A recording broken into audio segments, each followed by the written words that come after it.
Quel est le point commun entre La Grande Vadrouille, La Chèvre, Le Dîner de Con et Intouchables? Certes, ce sont des films parmi les plus gros succès du cinéma français, mais ce sont surtout des buddy movies. Allez, il m'en manque un.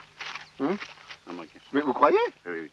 Bonjour à tous, bienvenue dans cette analyse de genre cinématographique. Aujourd'hui, on s'attaque à un gros morceau du cinéma français. À la différence de d'habitude, on ne va pas s'intéresser à un film, mais à un sous-genre du cinéma très présent en France. Il est à l'origine des plus grands succès en salle dans l'Hexagone. Mais avant de parler des films, définissons ensemble ce qu'est le buddy movie. Allez, viens dans mes bras, mon copain. Le buddy movie est un sous-genre du cinéma d'action, d'aventure et ou de comédie. D'ailleurs, l'œuvre peut souvent faire partie de ces trois genres à la fois. Né dans le cinéma américain des années 30, le buddy movie est un film principalement centré autour de deux personnages. Ça peut être plus, mais c'est majoritairement d'un duo dont il est question. Les personnages se retrouvent à vivre une aventure alors qu'ils sont diamétralement opposés. Le duo le plus célèbre est évidemment celui de Laurel et Hardy, vedette du cinéma muet et des premières comédies parlantes. En termes de films, et pour parler plus récent, on peut également citer L'Arme Fatale ou Bad Boys. Et en France, c'est un sous-genre extrêmement populaire. Chez nous, on peut également parler de films de tandem. J'ai aussi entendu le terme film de potes, mais ça me semble être un contresens absolu. Notamment, vous le verrez, au vu de l'animosité que les protagonistes peuvent entretenir l'un envers l'autre. Ce sont souvent des films policiers où l'enquête est menée avec une multitude de situations loufoques, mais ça peut être aussi des histoires de fuite, de trahison ou d'adultère. Je veux que tu quittes cet endroit immédiatement, tu m'entends? À la seconde. Comment? Ah bien sûr que tu te rhabilles, évidemment que tu te rhabilles. Pour cette vidéo, on va donc se concentrer sur notre pays et se demander quels sont les éléments essentiels pour la création d'un buddy movie à la française. On va vous donner les fondations en quelque sorte, comme une recette que vous pourriez reproduire chez vous. On a sélectionné un corpus de 15 films qui vous permettront au mieux de comprendre ce qu'on dit dans la vidéo.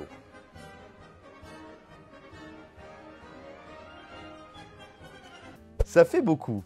Vous avez sûrement d'autres buddy movies en tête, mais on s'est restreint aux 15 longs métrages qui sont selon nous les plus caractéristiques de ce sous-genre. Si vous avez d'autres idées, dites-le nous dans les commentaires. Déjà, le buddy movie c'est extrêmement codé, on retrouve des motifs identiques dans plusieurs films. Et on va d'ailleurs parler du plus important dans ces œuvres, le duo. Il est composé de deux personnages très bien caractérisés, voire un peu clichés. Oh oui, bien sûr, toi t'es différent. Ça, il y a qu'à te regarder, il n'y a pas de problème. Moi je suis différent, c'est-à-dire quoi? Forcément, c'est le cœur de ce genre de film, donc on doit avant tout parler de ces deux personnages bien différents. Alors, je dis deux personnages, mais le buddy movie n'exclut pas d'avoir plusieurs protagonistes. C'est d'ailleurs selon certains le cas des aventures de Rabbi Jacob. En effet, on peut considérer Salomon comme l'un des personnages principaux, mais c'est discutable. C'est un miracle, Salomon, un vrai miracle.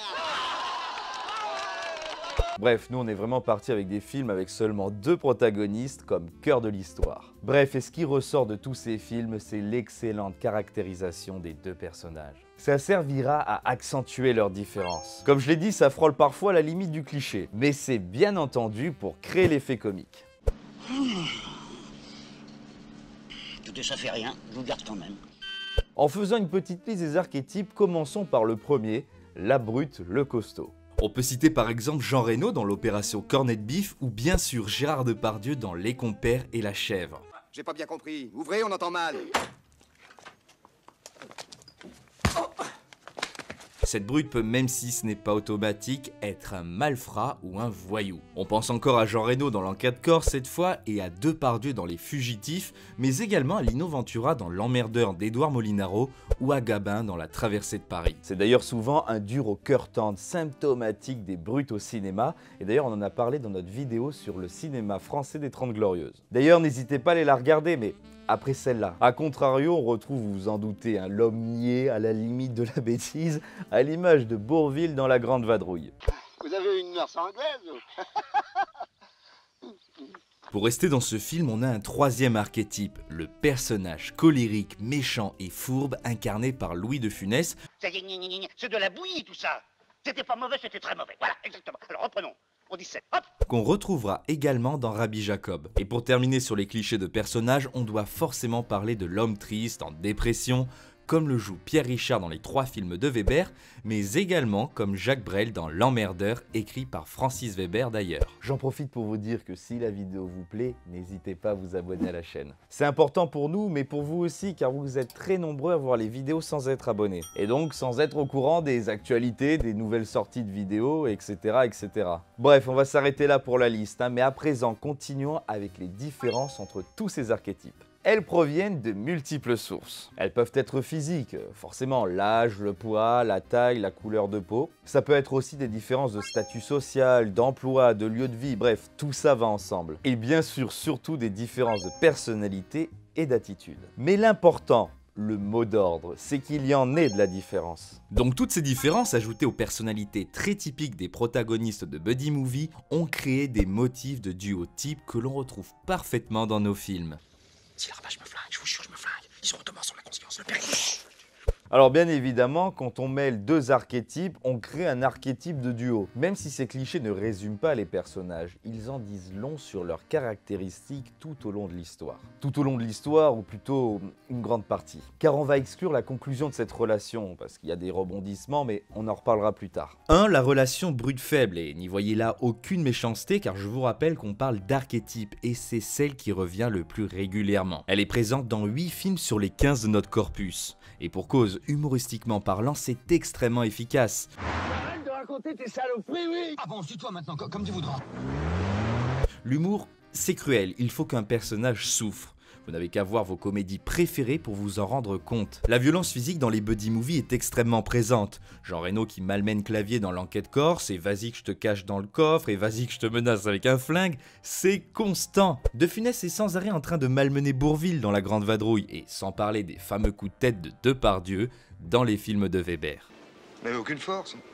C'est ici que ça doit partir. Non mais dis donc, Pépère. Voilà. Mais, et c'est pour ça que c'est drôle, la violence n'est pas iconisée, elle est simplement au service du gag. La réalisation ne tourne pas autour du coup donné, mais sur l'effet qu'il va produire chez le spectateur. Un coup de tête de Depardieu sera filmé en plan fixe ou sur un léger décalage, alors que dans une scène où le combat aurait été central, le coup aurait été filmé en mouvement.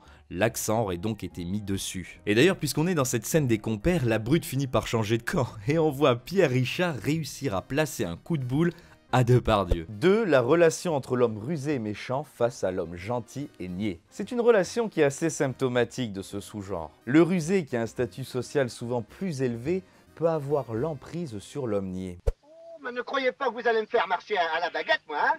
Non, écoutez mon cher, dites-vous bien que nous ne sommes pas du même monde. Alors entre nous, il existera toujours ça, voilà.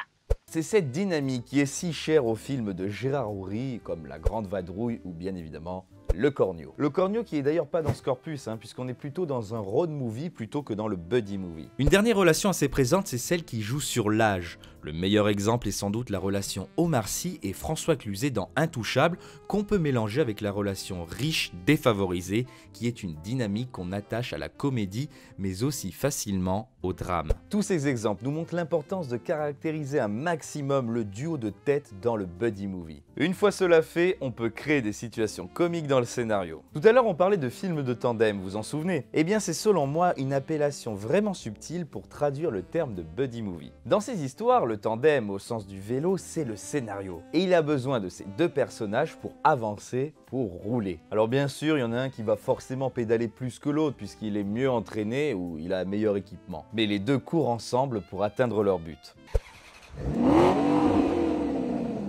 Oh putain. Oh le putain. Oh ça fait du bien ça.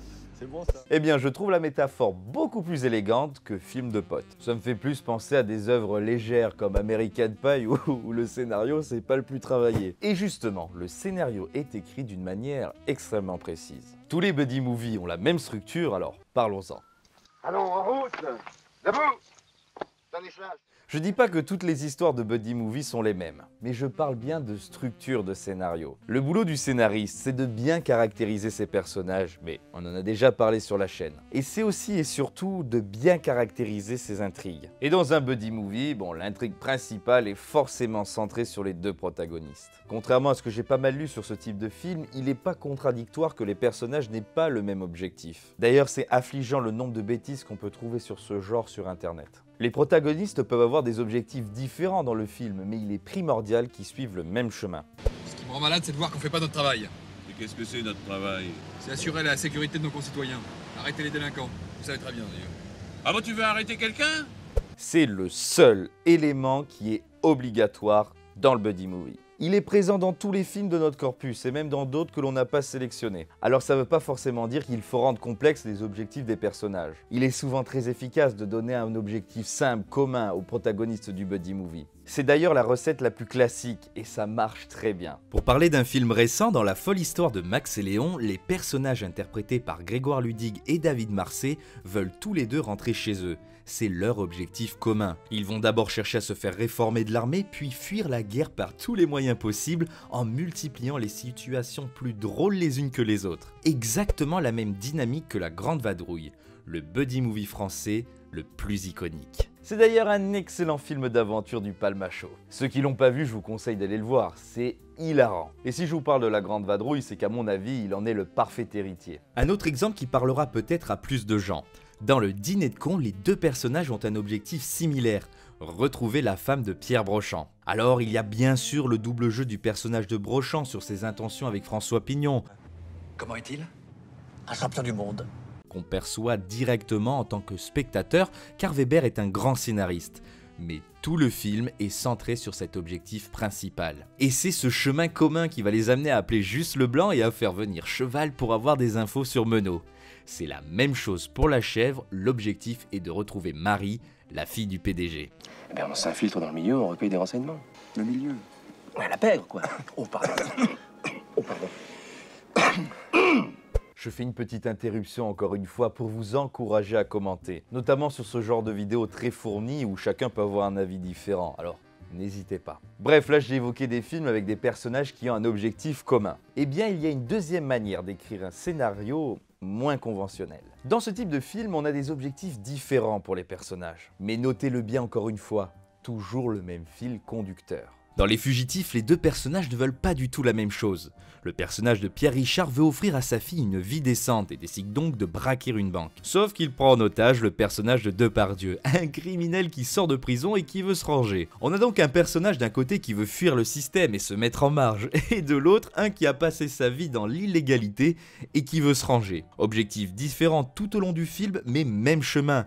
La fuite de la police et la libération de la fille de Pignon. Les Fugitifs est certainement l'un des films qui correspond le mieux au code du buddy movie, tout en ayant une forme moins classique. Ce film est tout simplement brillant. Enfin, le cinéma n'est pas aussi rigide que je le laisse entendre. Parfois, ça peut être un mélange des deux types, comme dans Les Compères. Qui êtes-vous? Son père, il a fait une fugue, il est sans doute parti avec votre fille. L'objectif des deux personnages est le même, trouver leur fils présumé. Qui êtes-vous? Son père. Il a fait une fugue et tous les soirs qu'il est parti avec votre fille.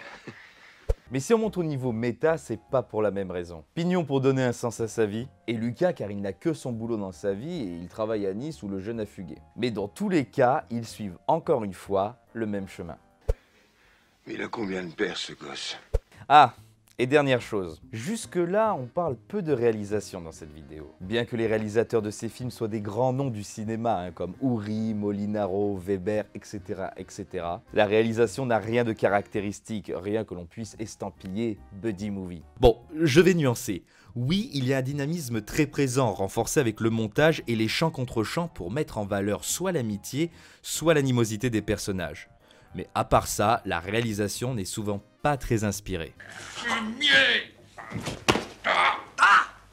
Arrête! Arrête! Bien entendu, la mise en scène se met au service du gag et c'est en ça qu'elle est importante, pas pour les choix esthétiques en eux-mêmes. Après, rappelons que le buddy movie est un sous-genre, donc pour voir des motifs de réalisation dans ces films, il faut plutôt se rapprocher des codes du genre auquel ils se rapportent, comme le cinéma d'action, d'aventure ou de comédie. Et c'est pour ça qu'on parle surtout de scénario. Et d'ailleurs, il y a un autre élément scénaristique typique du buddy movie, le quiproquo. pas dit de... il m'a été de dire Hardy. Ah non, à côté. Ah ben non. Alors, clarifions immédiatement, le quiproquo n'est pas obligatoire dans un buddy movie. Mais il est tellement récurrent qu'il en devient un motif quasi inévitable dans le sous-genre. Tant et si bien que 9 de nos 15 films mettent en scène au moins un quiproquo. C'est un ressort régulier des comédies de mœurs, encore un sous-genre habituel des comédies françaises. Tenez, je digresse un peu, mais que ce soit les comédies françaises en général ou les buddy movies en particulier, ce sont des films à gros budget qui dépassent régulièrement les 10 millions d'euros. Mettez l'argent là-dedans, vite! Mais c'est pas étonnant, la masse salariale est gargantuesque dans ces films, étant une grosse part des budgets de production. On a souvent affaire à 2, voire plusieurs acteurs de très haut rang. Quand on fait jouer De Funès, Clavier, Bourvil ou même Depardieu, c'est pas donné. Bref, revenons au quiproquo. On va rappeler rapidement ce que c'est, puisque c'est un terme très connu, mais peut-être pas forcément de tout le monde. Un quiproquo au cinéma, c'est un malentendu entre les personnages, mais nécessairement compris par les spectateurs. C'est une erreur qui consiste à prendre une chose, une idée ou une personne pour une autre. Par exemple, Gérard Jugnot qui urine sur une voiture qui pense être la sienne dans les bronzés fonds du ski. Voilà, ça, c'est un bon quiproquo. Vous comprenez tout de suite le boulevard pour créer des effets comiques avec. C'est d'ailleurs très français le quiproquo, on le fait mieux que personne. Cette pratique vient bien évidemment de l'homme à l'origine de la célèbre périphrase qui décrit notre langue, Molière. Et oui, le malade imaginaire, les femmes savantes, l'avare, une multitude de quiproquos qui inspireront les cinéastes bien des années après. Et dans le buddy movie, on en a à foison. Slimane et Pivert qui sont pris pour des rabbins à l'aéroport dans Rabbi Jacob, la tante de Driss qui prend le précieux œuf que son neveu vient de lui offrir pour un Kinder dans Intouchable, et Bouvet et Lefort qui sifflent tous les deux le même air dans Les Bains Turcs pour chercher Big Moustache dans La Grande Vadrouille. Ah merde alors, comment on dit ça? Comment ça merde alors? But alors you are French? Et je vous ai dit que le spectateur devait connaître l'erreur à l'origine du quiproquo. Mais il peut soit s'en rendre compte avant les personnages, soit en même temps. Et franchement, ce qui est plus drôle dans la situation, c'est quand le spectateur connaît le quiproquo bien avant. Dans Le Dîner de con, quand François Pignon renvoie la femme de Pierre Brochant en pensant que c'était sa maîtresse, c'est hilarant, mais pourquoi? Parce que le spectateur sait qu'il a commis une bourde, et surtout après l'avoir faite, François vient le dire à Pierre qui est rassuré. La folle. Marlène? Oui, elle sort d'ici à l'instant. Elle allait forcer la porte de votre chambre, mais vous avez la chance de connaître un monsieur qui s'appelle François Pignon et qui a dit « on ne passe pas ». Ainsi, les deux personnages se réconfortent dans l'idée qu'ils sont débarrassés de Marlène. Eux ne connaissent pas la vérité, mais nous si, et c'est ça qui est super efficace. Surtout quand Marlène arrive à l'appartement et que les personnages se rendent compte de la gaffe. François Pignon, Marlène. Marlène? Parfois, les quiproquos sont le cœur de l'histoire. L'exemple le plus parlant, ce sont bien évidemment les compères, avec les deux protagonistes qui pensent être le père du fils qui a fugué. D'autres fois, le quiproquo est très bref et il ne sert qu'à un seul effet comique. On peut citer de l'autre côté du périph' par exemple, quand la supérieure du personnage de Laurent Lafitte le félicite de travailler avec un flic de banlieue. Même si ce n'était pas son idée à la base, mais plutôt celle du flic de banlieue joué par Omar Sy. Le quiproquo se marie d'ailleurs super bien avec une autre technique scénaristique, le fusil de Tchekhov. Ce procédé est peut-être moins connu, je vous explique. Venant du dramaturge Tchekhov, d'où son nom, cette technique consiste à rendre indispensable et utile à l'histoire tout élément installé dans le premier acte. C'est à peu près équivalent au principe de la préparation et du paiement pour une intrigue. L'auteur le définit comme ceci: supprimer tout ce qui n'est pas pertinent dans l'histoire. Si dans le premier acte vous dites qu'il y a un fusil accroché au mur, alors il faut absolument qu'un coup de feu soit tiré au second ou au troisième acte. S'il n'est pas destiné à être utilisé, il n'a rien à faire là. Ça permet d'éliminer les éléments inutiles à l'histoire et à surprendre le spectateur qui se dit « Ah oui, je m'en souviens de ça ». Une technique ultra efficace, magnifiquement utilisée par exemple par Agatha Christie dans ses romans policiers. Et dans le buddy movie, lorsqu'on utilise un quiproquo avec l'installation d'un fusil de Tchekhov, l'effet comique est assuré. Dans La Traversée de Paris, il est établi que Grand Gilles est un peintre de talent, scène relativement sans beaucoup d'intérêt jusqu'à la fin où à la commandanture, un officier reconnaît le peintre et le fait relâcher avec Martin. Donc les peintures installées sans trop d'intérêt vont servir aux protagonistes pour s'en sortir. Mais, car sinon c'est pas drôle, suite à l'assassinat d'un colonel, les Allemands prennent des otages et comme par hasard, c'est Martin et Grand Gilles qui sont arrêtés. Et d'ailleurs en parlant de fin de film, on va terminer cette partie en évoquant le dénouement des buddy movies. Ce que j'aime beaucoup dans ces films, c'est comment la fin est amenée et ce qu'elle raconte des personnages. Le mieux, c'est le retournement de situation. Comme on l'a évoqué avec Pierre Richard qui met un coup de boule à Gérard Depardieu, la morale du film vient souvent inverser les relations. On le voit également dans Les Ripoux de Zidi. Dans tout le film, on voit deux personnages bien différents. un flic ripou qui travaille depuis des années dans la police et un jeune loup plein d'ambition qui a une sorte d'idéal. Mais les différentes péripéties du film, dont de multiples quiproquos souvent orchestrés par Philippe Noiret pour nuire à Thierry Lhermitte, vont amener les personnages à changer et Lhermitte à devenir bien plus ripou que son mentor. Bref, passons à la conclusion. C'est fini, fini, fini, fini. Le seul film dont on n'a pas parlé dans notre corpus, c'est Le flic de Belleville, mais c'est pas un hasard. Bon, déjà, le film est pas terrible, on va pas se mentir. Surtout quand on voit les deux autres films avec Omar Sy dans le corpus qui sont de bien meilleure qualité. Mais la vraie raison pour laquelle j'ai gardé ce film à la fin, c'est pour évoquer le duo. Ce film est le seul où on a un duo international français et américain. Il y a plein de situations comiques qui peuvent naître de cette grosse différence. Oui, j'ai fait chauffer le compteur une dernière fois. Et pour les plus perspicaces, bon, je peux vous le dire, hein, c'est une illustration du fusil de Tchekhov. Bref, je pense que ça permet de bien conclure puisqu'on retrouve les deux pays qui sont les artisans du buddy movie. Et honnêtement, hein, n'y voyez rien de chauvin, mais je trouve que nos buddy movies sont meilleurs que ceux des Américains. Ça m'étonne, ils étaient plutôt sympathiques.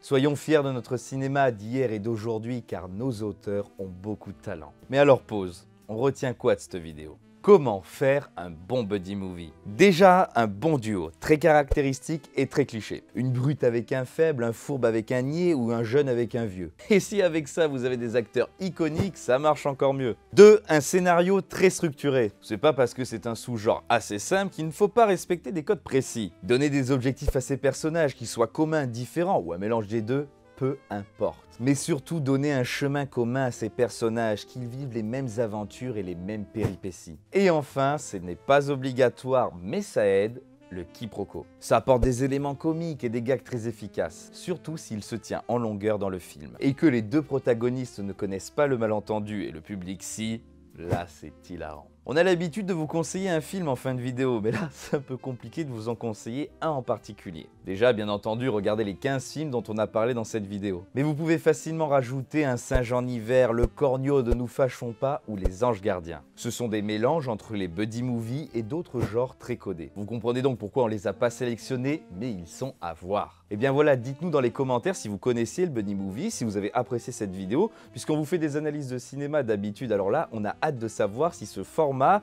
d'analyse de genre cinématographique vous a plu. En attendant, abonnez-vous à notre chaîne YouTube et activez la cloche pour être au courant de nos dernières actualités. Suivez-nous sur les réseaux, Facebook et Instagram. Et également, si vous avez une minute, allez sur YouTube Shorts, ce sont des condensés de nos vidéos. Franchement, pour consommer ça rapidement, c'est parfait. Allez, merci de nous avoir suivis et je vous dis à très bientôt sur la 7e. Salut!